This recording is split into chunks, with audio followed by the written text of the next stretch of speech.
Right, so here we have another invasive species. We have barberry. Oftentimes you'll see Japanese barberry, European barberry. We did have a native barberry, but that is thought to be extirpated from Pennsylvania, so no longer found in Pennsylvania.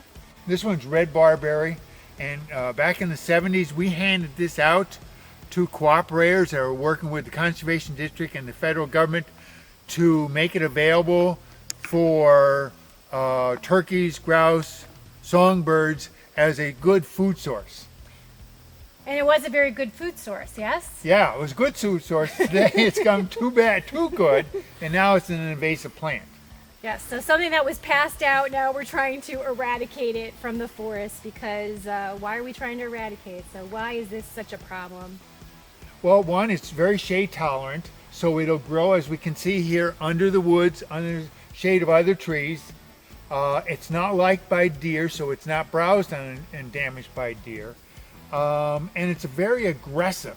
Now, interesting sideline to this, this is one of the particular plants that they say is an ideal habitat for ticks to cause Lyme disease. So that's another concern that forest landowners should be aware of, that this particular plant can be a problem when it's established, and it can easily take over a woods over years.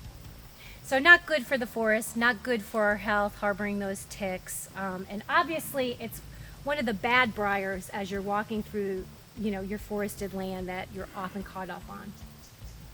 Right, and there's multiple ways to how to control, and I think with the workshop that's coming up, they'll explain a way to be able to keep this under control. You'll never get rid of it because your neighbor could have it. So you always have to work at it.